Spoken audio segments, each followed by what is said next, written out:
geografi, cintai bumi hari ini, esok, dan nanti.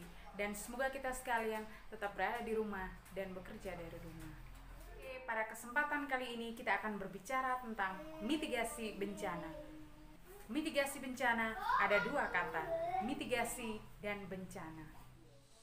Untuk mendapatkan pemahaman yang jelas tentang perbedaan mitigasi dan bencana, kita merujuk pada Undang-Undang Nomor 24 Tahun 2007 tentang Penanggulangan Bencana.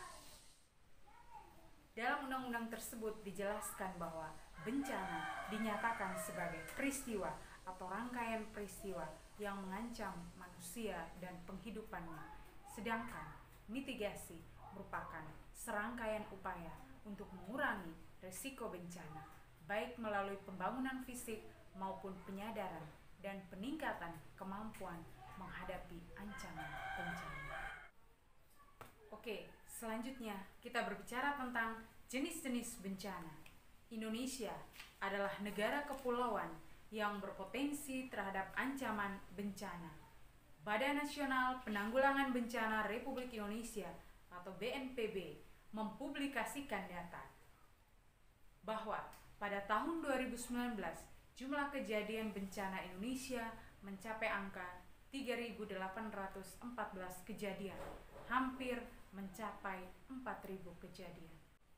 Nah, tentu kita harus memahami bahwa potensi bencana tersebut erat kaitannya dengan posisi dan letak wilayah Indonesia, baik itu letak geologis maupun letak geografis.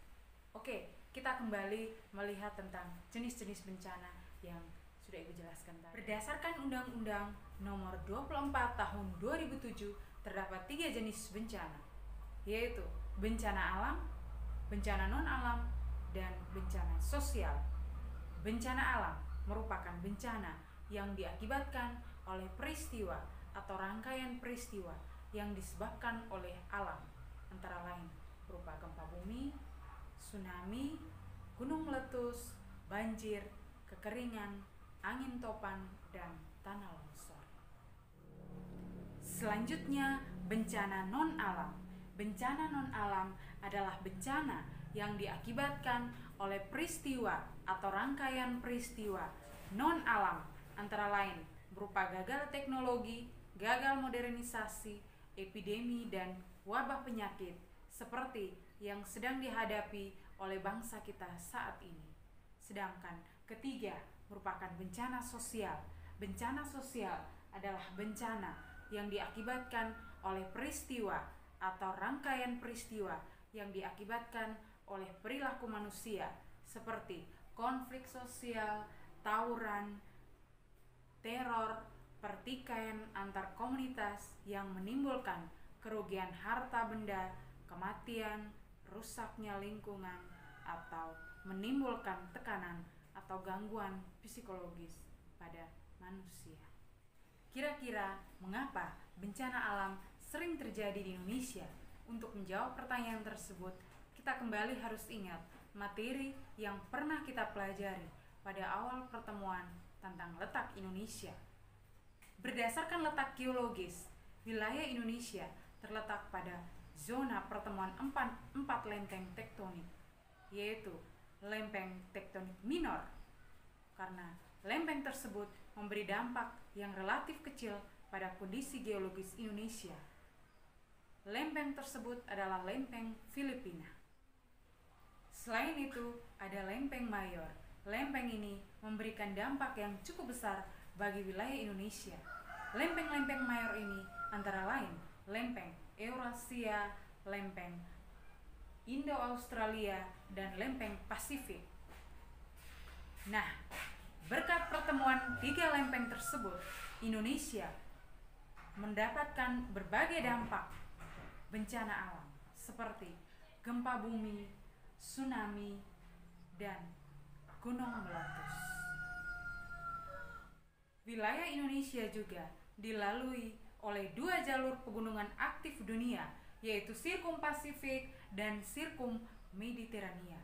Kedua lingkaran aktif dunia tersebut bertemu di Indonesia.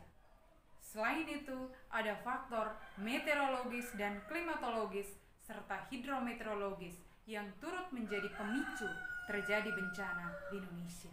Lalu, apa bentuk-bentuk bencana alam yang berpotensi atau yang bisa saja terjadi di Indonesia? Yang pertama adalah gempa bumi. Apakah Anda pernah merasakan gempa bumi? Nah, bagi mereka yang berada di Aceh, Sumatera Barat, Lampung, Jawa Barat, Sulawesi, Maluku, dan Nusa Tenggara Barat, gempa bumi adalah hal yang biasa, kadang tidak menimbulkan kerusakan. Maka itu sebuah gejala atau fenomena saja, tapi kadang bisa menimbulkan bencana, seperti yang terjadi di Nusa Tenggara Barat, yaitu tepatnya di Lombok. Selanjutnya, mengapa bisa terjadi gempa?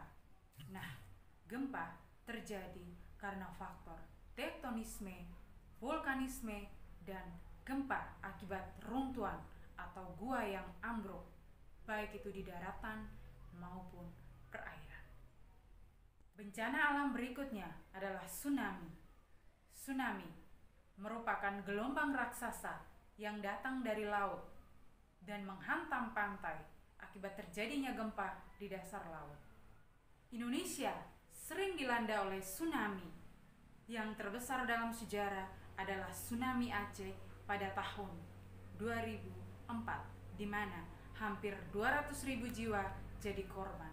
Sungguh tragedi nasional yang membekas di hati masyarakat Indonesia.